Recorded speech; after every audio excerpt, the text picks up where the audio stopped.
Shalom, shalom, bien-aimés. Donc, nous continuons avec nos séries d'enseignements et aujourd'hui, nous allons parler donc de une femme qui prie sans foulard. Est-ce qu'elle est en train de commettre un péché ou une abomination? Eh bien, c'est quelque chose qui dérange beaucoup de femmes et que les femmes sont très curieuses de savoir qu'est-ce que la parole nous dit parce que beaucoup de gens utilisent leur chair, leur culture, leur tradition et qui sont en train d'entraver donc la mission que le Seigneur a donnée à nous les hommes et même aussi aux femmes, aux filles, à nos sœurs, à nos mamans pour qu'elles puissent être efficaces pour propager l'évangile de Jésus-Christ de Nazareth. Bien-aimés, nous devons nous rappeler que le peuple de Dieu ne doit pas être distrait et divisé. Nous devons être unis. Que l'unité qu'il y a entre Abba, notre Père qui est aussi notre Dieu, notre Roi, et Jésus-Christ de Nazareth et le Saint-Esprit, que cette unité-là descende dans nos églises. Que nous sommes nés de nouveau, et nous devons porter les fruits de notre naissance de nouveau. Que les anciennes choses que nous étions en train de faire, de critiquer, de culpabiliser, de chercher à diminuer les autres, que ces mauvais caractères-là puissent quitter et que le fruit du Saint-Esprit puisse venir dans notre vie. C'est triste que quelqu'un peut ouvrir sa bouche pour pouvoir dire que une femme qui est en train de prier sans un foulard, que cette personne-là va partir en enfer, il n'y a aucun verset qui est en train de parler de ça. Le Seigneur dit dans sa parole que la femme a reçu une chevelure plus que celle d'un homme parce que le Seigneur voit cela comme une voile.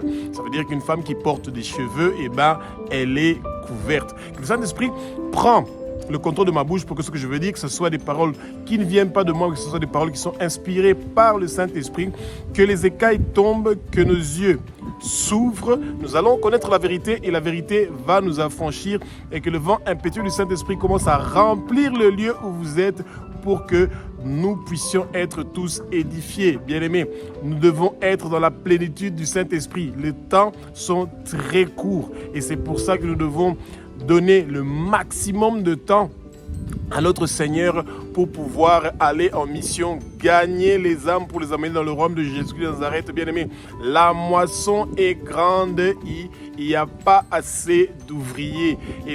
Les femmes ne devons pas les mettre de côté parce que nous sommes ensemble avec eux.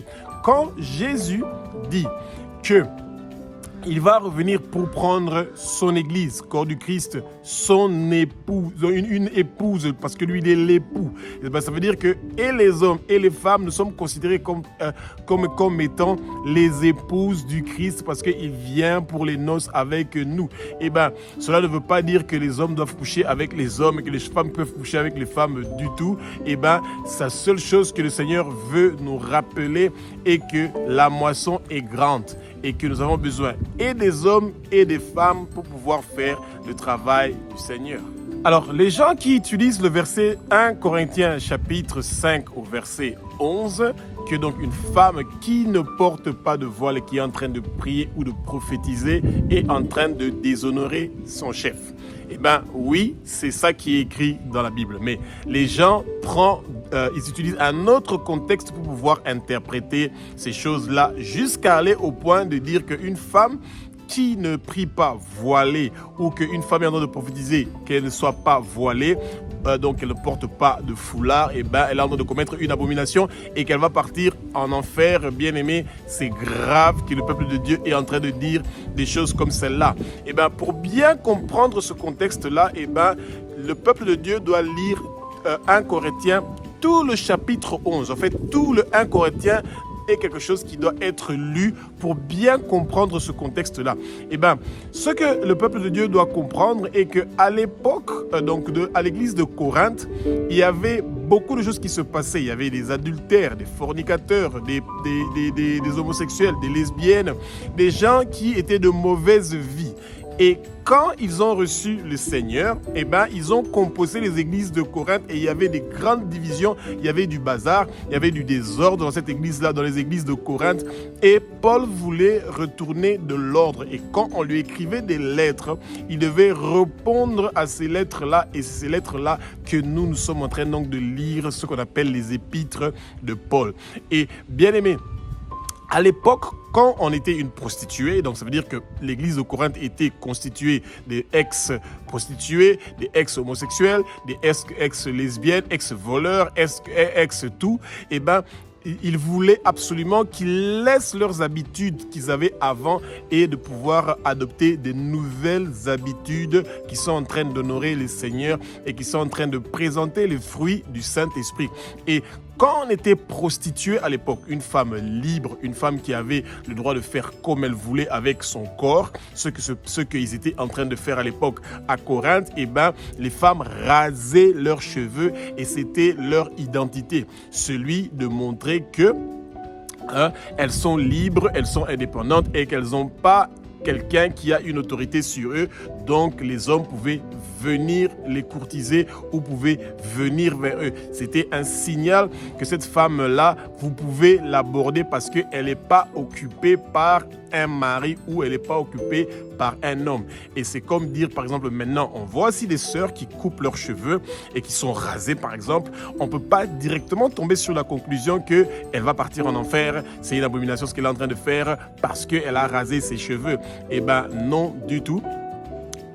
C'est pas ça. Nous devons avoir la sagesse, l'amour. Et le Seigneur veut que nous ayons un cœur qui est pur et qui est saint et pas notre apparence extérieure. Mais c'est vrai qu'il y a une réalité que le peuple de Dieu doit réaliser, celui de ne pas vouloir choquer les autres. Quand nous sommes chrétiens, on ne veut pas choquer les autres. Et c'est pour ça que peut-être que c'est sage, si vous voulez gagner les âmes des autres femmes ou bien des autres hommes, eh ben vous ne faites pas, vous n'avez pas un avantage quand vous venez les cheveux rasés parce que les gens peut-être seront plus concentrés sur vos cheveux qui sont rasés que d'être concentrés sur ce que vous serez en train de dire et les messages que vous êtes en train d'apporter.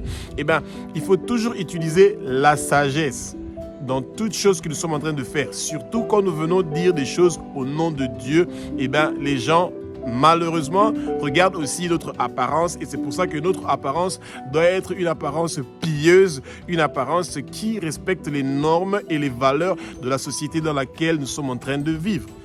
Ce qui se passait à l'époque à l'église donc de Corinthe, eh ben, ça se passe aussi dans nos églises aujourd'hui. Il y a des grandes divisions. Il y a ceux qui ont créé des sectes dans les églises et d'autres sont pour Christ, d'autres sont pour Paul, d'autres sont pour Apollos. Eh ben, chacun a créé son petit secte et ils ont créé leur doctrine où chacun est en train de dire ce que lui il veut. Les gens sont restés charnels. Ils ne veulent pas devenir spirituels. Ils ne veulent pas avoir la maturité spirituelle. L'objectif est celui de gagner les âmes. Nous devons gagner les âmes. Et ce n'est pas à nous de changer le cœur des gens. Ce n'est pas à nous de changer les femmes. Personne ne peut changer les femmes et les transformer. Elles sont touchées par le Saint-Esprit. Vous savez, quand vous dites à votre femme, il ne faut pas faire les cheveux, il ne faut pas faire les bijoux, il ne faut pas porter tel habit, il ne faut pas porter, etc., etc., vous êtes en train de réveiller une rébellion en elle. Finalement, elle ne saura pas comment elle doit faire ou se comporter. Mais quand vous priez pour cette personne-là, que le Saint-Esprit touche son cœur pour qu'elle puisse sentir ce qui est dit dans la parole, que ça puisse être une réalité pour sa vie, vous avez plus de possibilités d'avoir du succès et de la réussite que quand vous êtes en train de condamner ou de culpabiliser. Et c'est vrai qu'il y a certains comportements qui amènent l'esprit de séduction et c'est pas ça que vous voulez, ou l'esprit de distraction. Ce sont ce que nous appelons les esprits de Jézabel, qui sont les esprits qui cherchent à dérouter les hommes et les femmes de la parole du Seigneur. Bien Bien-aimés, ce que Paul voulait faire pour l'église de Corinthe, c'était ramener de l'ordre. Parce que avant, quand Paul était là-bas, il avait passé une année à l'église de Corinthe, il les avait appris beaucoup de choses. Et les gens de Corinthe étaient très bien enseignés. Ils étaient vraiment bien enseignés.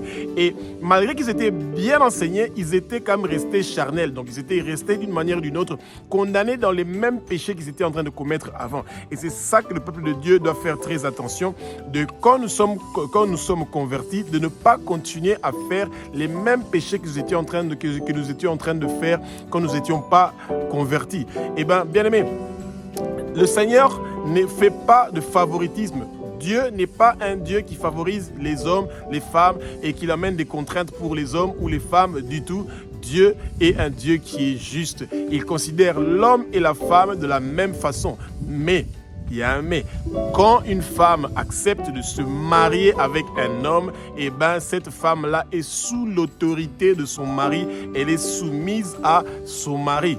Et à l'époque, quand on avait les cheveux qui étaient rasés, eh ben, ça veut dire qu'on n'avait personne à qui on est soumis. On était libre de faire ce qu'on veut. Et c'est vrai qu'il y a certains mouvements féministes aussi qui ont récupéré cette histoire-là et que les femmes sont en train de couper leurs cheveux, pas parce qu'elles veulent ne plus avoir cette perturbation de toujours peigner les cheveux, arranger les cheveux avant de quitter le matin, et bien juste parce qu'elles veulent réclamer leur liberté. Si les gens pensent qu'elles veulent réclamer leur liberté, bien aimé, qui sommes-nous pour leur empêcher? Laissons-les faire ce qu'ils pensent qu'ils ont besoin de faire.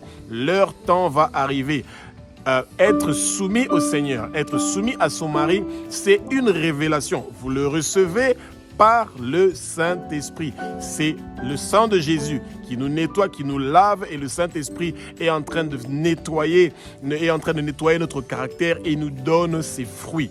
Et c'est pour ça que le peuple de Dieu doit, quand vous voyez quelqu'un qui est dans votre assemblée et que vous trouvez que leur habillement, leur chevelure n'est pas correcte, ne les choquez pas en public, appelez-les à côté et essayez de discuter avec eux pour leur dire que pour le bien de la communauté et pour quand même garder une bonne image, c'est mieux que l'habit que vous portez, les chaussures que vous portez, votre chevelure, etc. D'essayer de faire que ça soit d'une façon décente.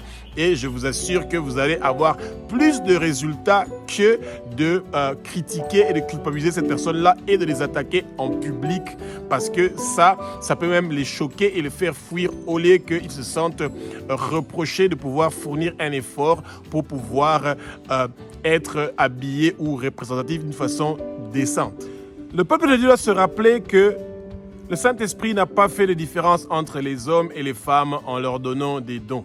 Eh bien, vous allez remarquer qu'il y a beaucoup de nos mamans, nos sœurs et de nos filles qui ont beaucoup de dons spirituels qui ne sont pas utilisés. C'est dommage que l'orgueil des hommes qui se sentent supérieurs, ils sentent que c'est eux qui doivent toujours avoir la parole à dire, que c'est eux qui sont les chefs et qui doivent dominer donc les femmes et que les femmes n'ont rien à dire. Et surtout quand ils utilisent l'exemple de Jézabel ou de Ève qui avait poussé Adam à pouvoir commettre un péché. Bien aimé, notre orgueil peut nous faire priver de beaucoup de choses bénéfiques que les femmes, nos mamans, nos sœurs peuvent apporter dans nos assemblées chrétiennes et dans nos églises. Nous ne devons pas les empêcher de pouvoir s'épanouir. Un homme qui ne veut pas que la femme puisse s'épanouir, eh ben, il a un souci. L'épanouissement ne veut pas dire une liberté qui pousse quelqu'un à faire des mauvaises choses. C'est bien. La femme doit étudier, la femme doit travailler, la femme peut avoir des enfants, la femme peut occuper des postes au sein de l'église.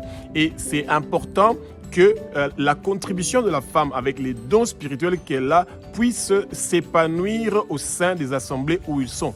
Et quand les femmes ne reçoivent pas cette opportunité-là et cette possibilité-là, c'est comme ça qu'elles sont en train de créer d'autres histoires et qui commencent à ressembler à des sectes parce que nous sommes en train de les disqualifier.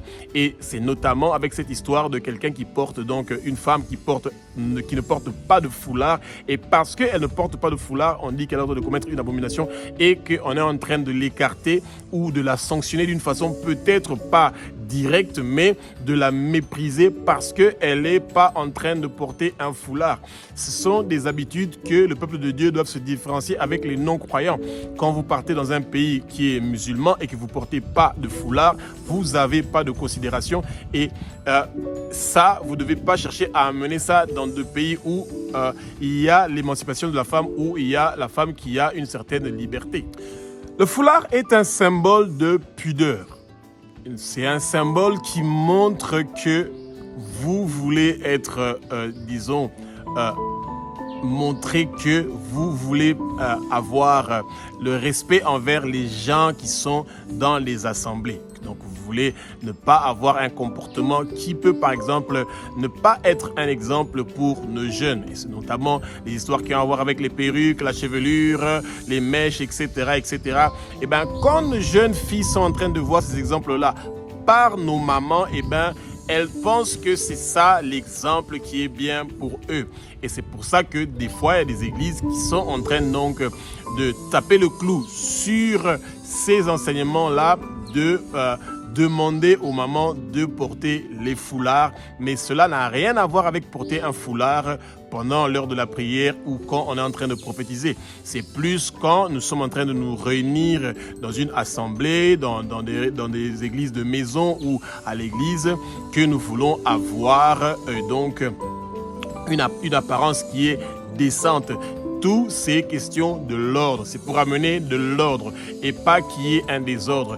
Et si par exemple vous avez des chrétiennes qui viennent, qui mettent ses cheveux en couleur jaune, l'autre couleur rouge, l'autre couleur vert, et puis tout le monde vient comme il veut à l'église, et ben leur habillement, ça devient, il n'y a plus de différence entre comment une prostituée était habillée et comment nos mamans ou nos sœurs sont habillées dans les églises. Il commence à avoir des confusions et c'est ça l'ordre que Paul voulait amener à l'église de Corinthe. Et c'est ça, cet ordre-là que nous voulons, qui est une structure, un ordre, que nos églises soient bien organisées et que que nous soyons préparés pour que les gens puissent recevoir l'évangile et apprendre à comment donner cet évangile-là et partager cet évangile-là avec d'autres gens. Le focus ne doit pas être celui de regarder le comportement seulement des gens qui sont dans l'église parce que, attention, Dieu a utilisé l'âne de Balaam pour pouvoir parler à Balaam. Dieu utilise qui il veut, comme il veut, quand il veut. Et nos mamans sont très capables d'être utilisées avec les dons spirituels que le Seigneur donne pour qu'elles puissent faire des bonnes choses pour l'avancement du royaume de Dieu. Et donc, ne nous laissons pas freiner par les foulards ou par quels que soient les autres attributs que nos mamans utilisent pour pouvoir les empêcher de pouvoir avoir accès à pouvoir enseigner ou à pouvoir partager la parole. Eh bien, elles sont la bienvenue de contribuer pour que nous puissions gagner le plus d'âmes possible et que nous puissions être des ouvriers qui font une bonne moisson. Qu'une femme qui n'est pas voilée n'ira pas au ciel, ça n'a jamais été l'enseignement de l'apôtre Paul. Du tout. L'apôtre Paul n'a jamais enseigné ça. Il n'y a pas de verset, vous allez trouver, où on parle que la femme qui prie, ou qui prophétise, qui n'est pas voilée, elle va aller en enfer. Eh bien, des fois, les gens aiment exagérer. Et c'est dommage que quand nos femmes ou nos mamans ne sont pas en train, ou nos sœurs ne sont pas en train d'étudier la parole, ça devient difficile de pouvoir comprendre ces choses-là que le monde de ténèbres est en train de préparer pour vous mettre dans l'amertume, dans le découragement, dans la tristesse. Maman, sœurs et filles, soyez encouragés. Ne vous laissez pas distraire par ces choses. Quand vous allez étudier la parole avec sincérité et que vous avez la foi, vous allez plus comprendre en étudiant la parole. Et si vous êtes marié et que votre mari est chrétien, eh bien, posez des questions à votre mari. Qu'est-ce que votre mari pense? Si votre mari pense que vous pouvez vous promener sans foulard et qu'il trouve que votre habillement il est bien, eh ben, sentez-vous à l'aise. Si votre mari trouve que ça ne lui gêne pas et qu'il n'est pas choqué par ce que vous avez porté et comment vous vous êtes habillé, comment vous vous êtes maquillé, sentez-vous à l'aise. Eh ben, le Seigneur ne regarde pas l'apparence, il regarde le cœur. Et s'il y a des gens qui sont en train de regarder votre apparence et qui veulent absolument vous déranger ou vous culpabiliser, culpabiliser, eh ben, que le Seigneur les ouvre les yeux et les aide à comprendre que c'est pas l'apparence qui compte, c'est le cœur qui est en train de compter. Mais c'est pas que nous sommes en train d'encourager nos sœurs de s'habiller d'une façon qui n'est pas décente et de ne pas être représentatif devant les gens. Non, nous devons avoir une façon que nous sommes en train d'être représentés, une apparence qui est pieuse, une apparence qui n'est pas en train de choquer les autres, et c'est comme ça que nous avons l'harmonie dans nos églises. Il y aura la paix, le repos, la tranquillité. Nous ne devons pas être un sujet de rumeur dans une église. Regarde comment elle a porté, quelles chaussures elle a porté, regarde quel habit elle a porté. T'as vu les cheveux qu'elle a mis aujourd'hui? T'as vu ce qu'elle a porté aujourd'hui? T'as vu les bijoux qu'elle a porté aujourd'hui? Eh bien, toutes ces choses-là ne vous avantagent pas. Quand vous venez à l'église, vous ne venez pas faire une démonstration de force de tous les bijoux, les habits et tout ce que vous avez comme cheveux. Vous venez pour le Seigneur. Vous venez pour qu'on se rencontre entre nous et que nous soyons édifiés par la parole que nous allons recevoir, par les adorations et les louanges, et non que nous devenons un sujet de discussion sur notre apparence. Eh ben, c'est comme quand vous avez un président de la République qui vient dans une église, eh ben, les gens ne sont plus occupés par ce que le pasteur est en train de dire, mais ils sont en train de regarder comment il y a des gardes du corps qui sont partout, etc. Et ça amène la distraction. Et peut-être qu'au lieu de s'asseoir devant, c'est mieux de s'asseoir derrière, comme ça on est dérangé par personne. Bien aimé, c'est très sage que le peuple de Dieu doit comprendre certaines façons de se comporter dans nos assemblées, dans nos églises, pour que nous puissions garder notre bouche propre, que nos langues ne puissent pas dire des mots qui sont déplacés à cause de nos comportements.